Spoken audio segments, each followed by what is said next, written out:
All right, so why did Wendell bring a sock to church? You will find out. I'm Wendell. I'm our Pathway pastor here at Broadway. We meet here on Sunday nights at 6 o'clock, and this is a safe place to find hope and healing. So if you need to come and talk or just listen or just enjoy, this is a place to be. Anyway, so it's good to be with you. And I really, really like this series we're in. It's probably my favorite we've ever had, of 2 Degrees. And really what we're talking about is just do the next right thing, the next baby step. Make the choice to do the right thing, the healthy thing, the hopeful thing. So we've talked about pressing into the awkward moments instead of running or shutting down. We've talked about learning to listen. You know, I like the way Jeremy, I don't remember which service it was, but he said, you know, we got 2 ears and 1 mouth. And I wanted to yell from behind the kit, do the math, you know, 2 ears, 1 mouth, listen. And then last week we heard about speaking the truth in love. And all these things are not a decision I make today that's going to change myself and change the world. All these things are little things that we do in the course of a day, in the course of an hour of just making little choices. And so today we're going to talk about boundaries. That's where the sock comes in. I'm going to explain it. The reason that they did that song is because I asked them to, because the chorus says they build a wall between us. And usually when we think about boundaries, that's what we think of. We think of building walls or moats around a castle or, you know, posting a property line with no trespassing signs or whatever. And that's what we think of as a boundary. And that's really not in the context of what we're going to talk about this morning. We're going to talk about 3 paragraphs right smack dab in the middle of the Sermon on the Mount. And I'm going to paraphrase, so don't check me on this because I'm going to paraphrase loosely and freely. But the first one's going to be about let your yes be yes and your no, no. And the second paragraph is the old turn the other cheek paragraph. And the last paragraph is about loving your enemies. And so we'll get into that in a minute. But we're talking about boundaries this morning. And it makes me think about a farm I used to frequent in Middle Tennessee. We lived there for a long time. That's where Robbie's actually from. And that's where our son was born. That was home to us for a long time. So there was a farm that I rode horses on, I hiked on, I hunted on. I just spent a lot of time out on this farm. And so every spring, when it got right before turkey season, the neighbor on the neighboring farm, the boundary fence between the 2 farms would just become this wall of no trespassing signs. You know, don't you dare hunt turkeys on my property. Don't you dare step foot on my property. And so that's what we might think of as a boundary. But I remember one spring early on, I didn't really know how to hunt turkeys. I was just learning. We didn't even have videos to watch back then. So, you know, you'd had to rent one from a store and it was in the VHS. You know how that all worked. So if you're going to watch how to turkey hunt, you had to put in one. It wasn't even a CD or DVD. It was, yeah. So anyway, I went out there pre-turkey season one year to a place we called Copperhead Point. I never saw a copperhead there, but somehow it got that name. And there was a wild plum tree out there about, 20 yards from the boundary, you know, that this guy set up, big signs everywhere. And I'd heard a gobbler gobbling on the other side of that fence. And I thought, I wonder if I could get that gobbler. I couldn't hunt. I was in my bib overalls, denim boot bib, no camo, nothing, no face net or anything. I thought, I wonder if I could get him to come just to see if I can do this. And so picked up a turkey call. That's what this is, by the way. Homemade. I just made it Friday. I picked up my turkey call. It was store-bought, that one was. And I sat down under that plum tree on Copperhead Point. I started calling, and he didn't come. But here comes this jealous hen. She comes running up and then jumps up on a fence post, like it's close for me to Detrick right here, just right there. And I'm not camoed or anything. And so she starts scolding me. I mean, she's cussing me out. And so I'm sitting there with my turkey call, and I thought, I don't know anything about turkey hunting, so I'll just let her teach me how to do this. So she's yelping, and so I was yelping back, and then she started cutting. So I started cutting back at her. For 20 minutes, we sat there and had this contentious conversation. She did not like me. But I loved her because she was teaching me how to turkey call. So I had a hen off the forbidden territory come over and teach me how to call turkeys. And I've been calling them ever since. Anyway, I don't know how to do this stuff up here, so I have to bring visual aids. But I got your attention. And if you start to go to sleep today, I will wake you up. I will get your attention. Anyway, so we're talking about boundaries today. And I really don't think in the context of the scripture we're in that boundaries have anything to do with posted signs or walls or moats around a castle. Keep you out so I can keep my stuff safe and I can feel protected. That's not what boundaries are in the context of what Jesus is talking about. And so I had several metaphors come to mind, and I thought, well, one that works for me is, and I've sought the counsel of my girlfriend. I'm actually married to her, but yeah, I call her my girlfriend. I sought her counsel on this, so I'm not just shooting in the dark here. But if you're going to bake a cake, all right? So if you're going to bake a cake, there are certain ingredients that work in that cake and certain ingredients that probably don't. Help me with the pronunciation. Worcestershire sauce? Worcester? Yeah, okay, whatever. Tabasco sauce. Copious amounts of garlic. Probably not something you'd put in a cake recipe. Probably not. I don't know. Maybe in some countries you would. But there's certain ingredients that you put in that cake. And if I understand it by watching her and her counsel, you don't just dump them all in a bowl. You do it in a certain procedure. You do it, this goes first, that, and you stir this, and then you do that, and then while you're doing that, you're preheating your oven. You don't, as far as I know, you don't bake a cake at 100 degrees, and you don't bake, see, you don't. And you don't bake one at 500 degrees, right? So you have to preheat your oven to a certain temperature. And then once you get your ingredients made, you put them in your pan, and then you put them in the oven, and you don't do it for 10 minutes, right? And you don't do it for 10 hours. You set your timer because it's a certain amount of time and it bakes. And when it comes out, you have this delicious morsel to share with people you love. And you have a great time eating that cake together. It's healthy, it's happy, you're full of hope. So in baking that cake, you set certain boundaries, right? No garlic, no Tabasco sauce, no 10-hour in the oven, right? You set certain boundaries for yourself, and as a result, you have this delicious cake that you can enjoy with people you love, and you can have good conversation around it. So in the context of the scriptures today, that's what we mean by boundaries. Guidelines, recipes, whatever word works for you. So we're not talking about walls, we're not talking about moats, we're not talking about no trespassing signs. We're talking about a recipe or a guideline that we set for ourselves to help us have a good life together. Because that's what we want, right? In the end, we want a happy, healthy life. And this song that they sang talks about building walls. And we live in a culture that says, no, if you want to set boundaries, you build a wall. You keep them out.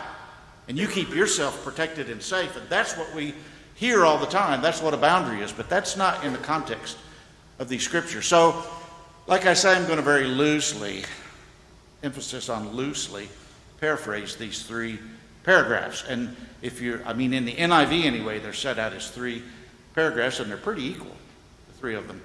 But the first one starts with, you've heard it said, don't swear oaths by heaven, stars, moon, earth, whatever, the hairs on your head. Some of us would have more to swear by than others, but, don't swear by the hairs on your head or anything like that. Simply let your yes be yes and your no, no.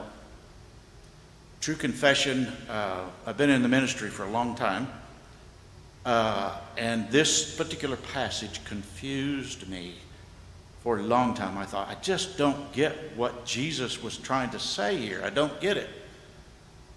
But being in Pathway, which used to be Celebrate Recovery here at Broadway, started at the Melrose campus, we're here now, but being in that for 20 years now, and having to get real, or not having to, but having the opportunity to get real, get honest, I realized that before recovery, before Pathway, I was the consummate poser.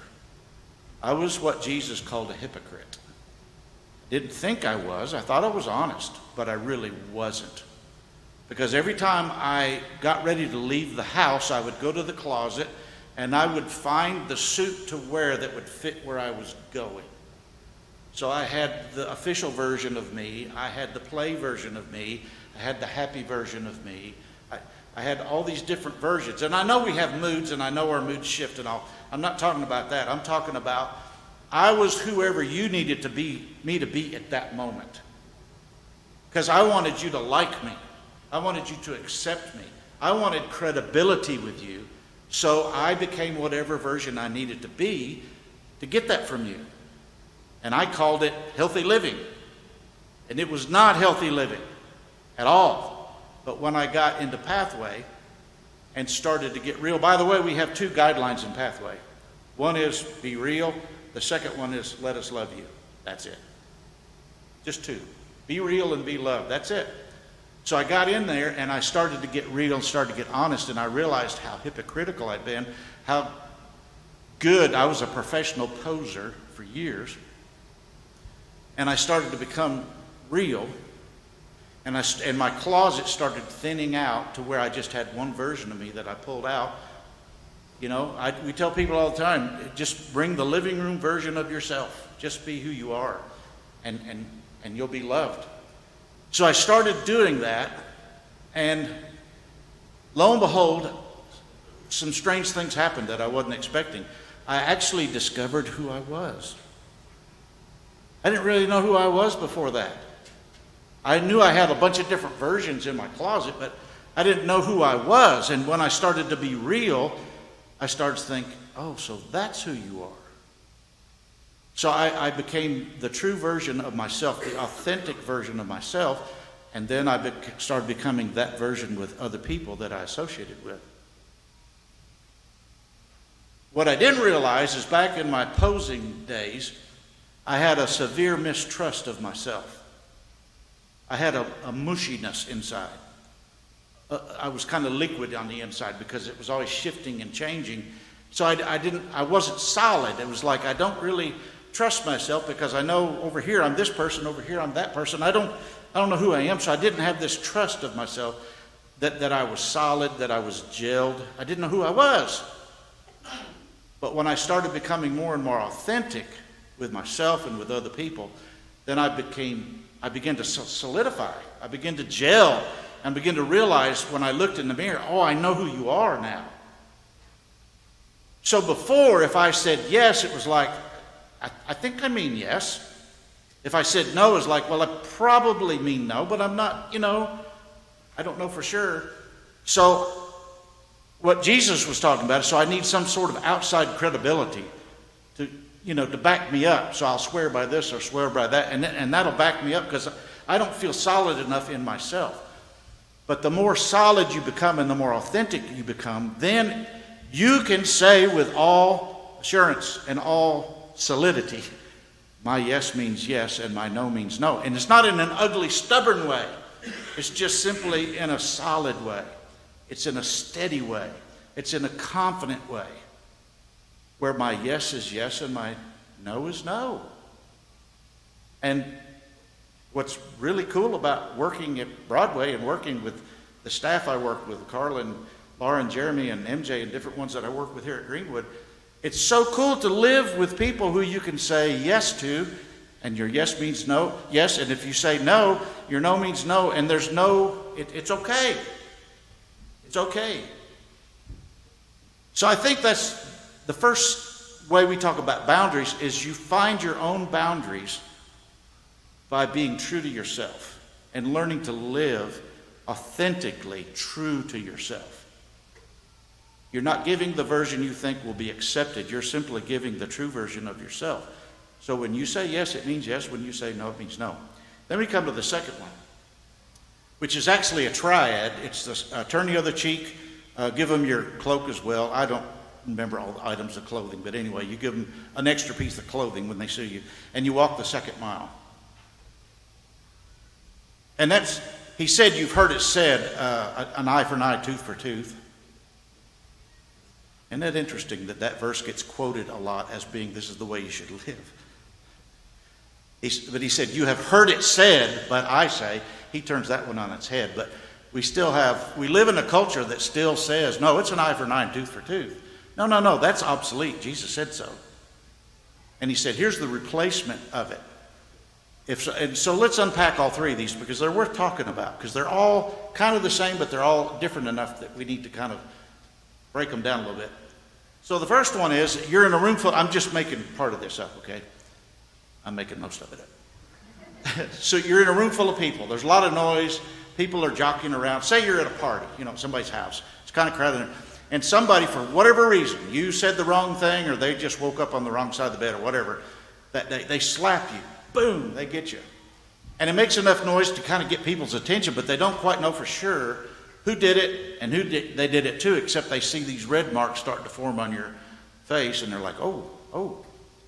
And so instead of just letting it go, what you do is you say to them, here's the other one if you would like to slap it. And so what you're doing is you're saying to them, was that first slap your final answer? Do you want to be known as a face slapper? Is that who you want to be known as? Because now's your chance to go on record as a face slapper. So here you go. The second one is the suing for pieces of clothing. I'm just going to say a pair of socks. So he takes you into court, you're going into these chambers with the judge, and he says, I'm suing him for his socks. And so you say, fine, here's my socks, and would you like my coat? And would you like my shirt? Would you like my breeches or whatever? And so think how that plays out. You walk out of those chambers with that judge, and he has got your entire wardrobe draped across his arm, and you're in your boxers. And so basically what you're saying is this the person you want to be? You have a chance now to make a choice.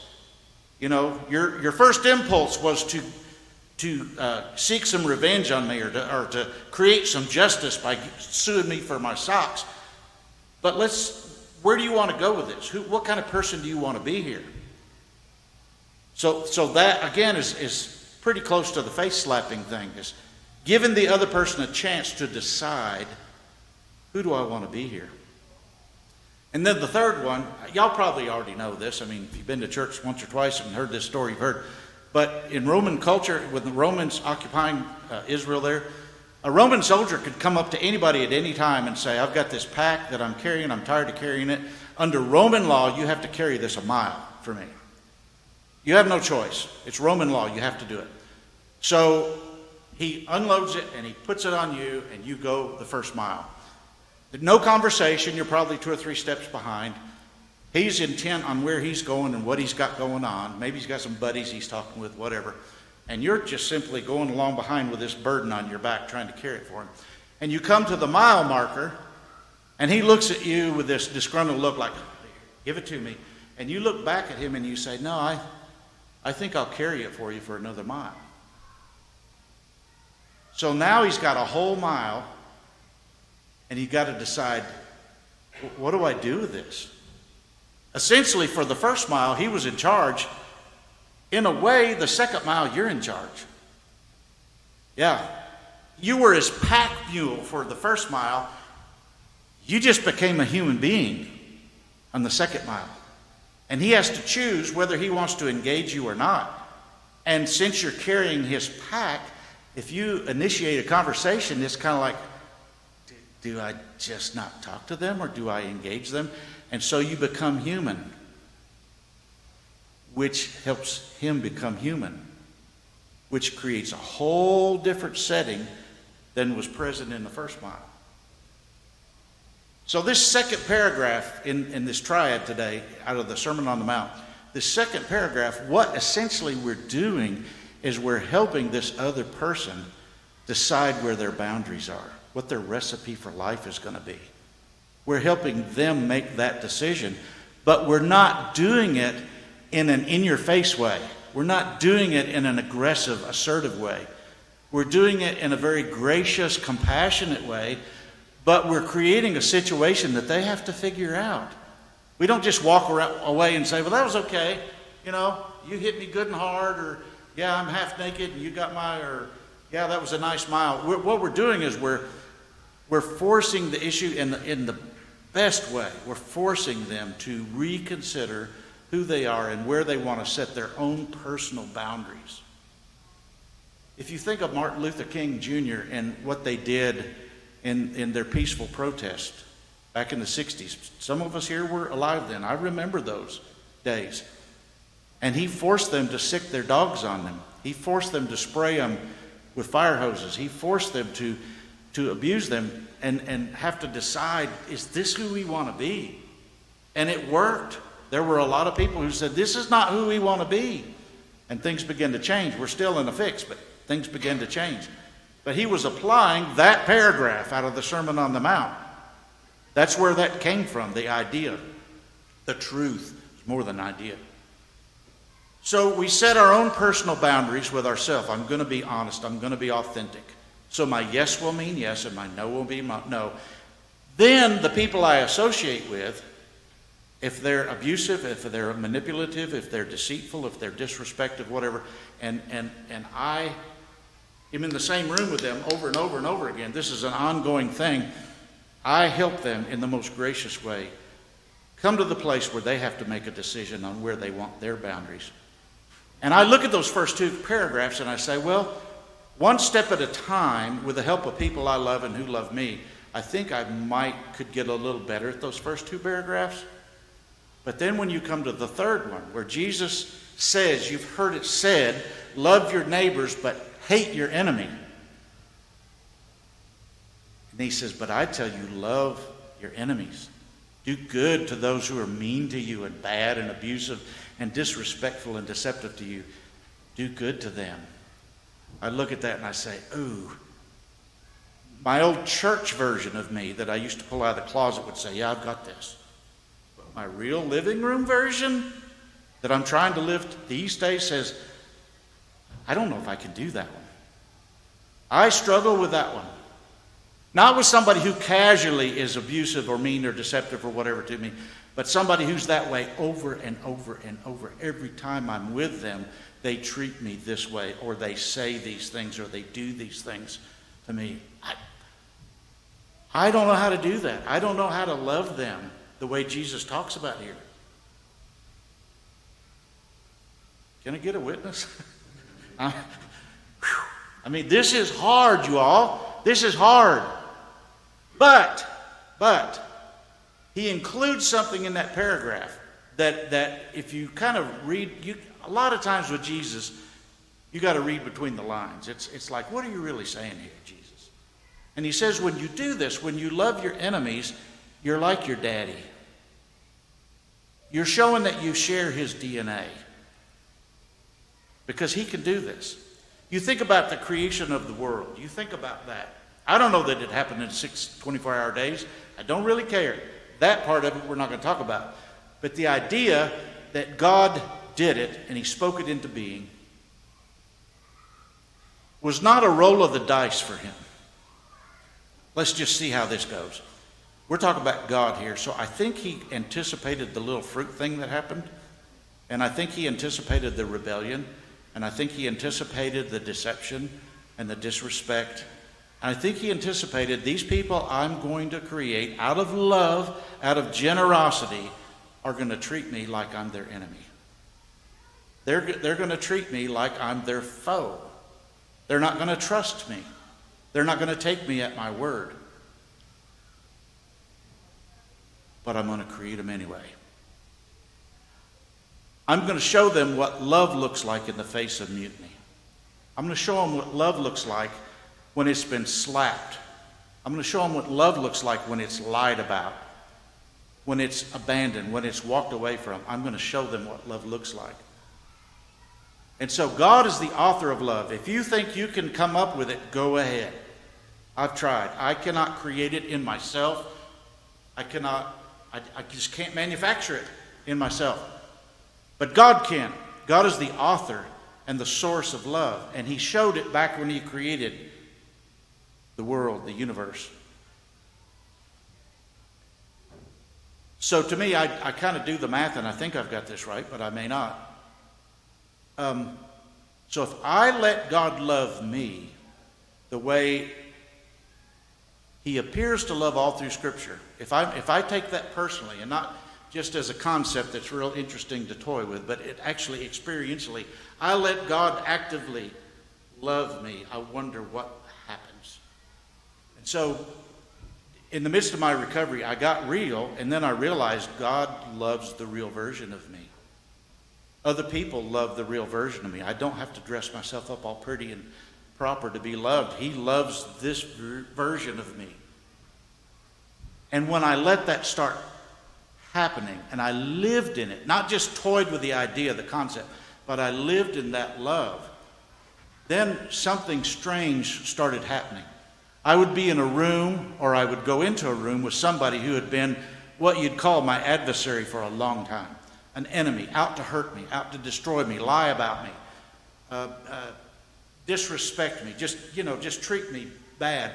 And I'd walk into the room with that person and I'd think, I don't feel about them the same way I used to feel. I didn't see this one coming. Something's happened in me. I didn't work on it to be more loving, to be more kind, whatever. It just happened. How did that happen? So I started to do the math and I thought, well, I let God love me. Not just conceptually, but experientially. That's so important. Not just conceptually, but experientially. I let God love me. And now all of a sudden I'm loving people that I didn't used to love. And I don't know where this came from. Well, after a while I figured it out. I'm letting God love me, and that's what's transformed my heart, where I can love people. So this last paragraph, no oaths, turn the other cheek, this last paragraph. In a sense, when it comes to God loving me, I have to obliterate all boundaries, all guidelines, all recipes. Just do away with them. Just swing the door wide open and let him love me however he wants to, whenever he wants to. Just let him do it. And watch what happens. Watch the result, and they're beautiful. So, I don't know. I don't know why I feel inclined to do this, but I did it the first service. I'm going to do it this service as well. That's essentially what I wanted to say today. But there's something that hits me. Robbie and I pastored a church in Middle Tennessee for like 16 years. We raised our kids there. It was our home. That's what our kids call their home still, because that's where we live. And I used to say we got kicked out, but when I do, everybody's like, what'd you do wrong? Nothing like that. We basically got uninvited to come back. And so we came up here, we got involved at Broadway, and the healing and the hope and healing started. So I've had to do a lot of reflecting on what happened? What was that? And I realized in all those years, one of the things that went wrong, there were several things that went wrong, but one of the things that went wrong is we didn't know how to say no. And so everything that we were asked to do, we did it. Everything. Some crazy stuff we were asked. We didn't know how to say no. And so I had to ask myself, why didn't you say no? You didn't want to do that. It wasn't healthy for them. It wasn't healthy for you. It wasn't good, but you couldn't say no. And I thought, well, the primary reason was if I said no, they would get mad at us. And they wouldn't like us anymore. And they would get on the phone and they would say mean things about us. And so I couldn't, it was pretty bad, y'all. It was pretty bad. But I realized, talking about boundaries, that if you're in a place, if you're in a family situation, a work situation, a neighborhood situation, whatever it is, if you're in a situation where you're making a decision to do something that you really don't want to do, and the only reason you go ahead and do it is to keep them from being mad at you, something's wrong. Something's wrong in that situation. If you have a close family member and you say, well, I have to do this for them because if I didn't do it, then they wouldn't love me anymore. Is that love? Are you talking about love here? Or are you talking about some kind of business arrangement? If I do this, then they'll do that. That's commerce. That's not love. I give you this, you give me that. That's not love. And so if we're in situations where we have to say yes, or things go off the rails, they go haywire, stop and do some thinking about that situation. That's probably one where you need a new recipe. Yeah. That cake is scorched. It ain't fit to eat.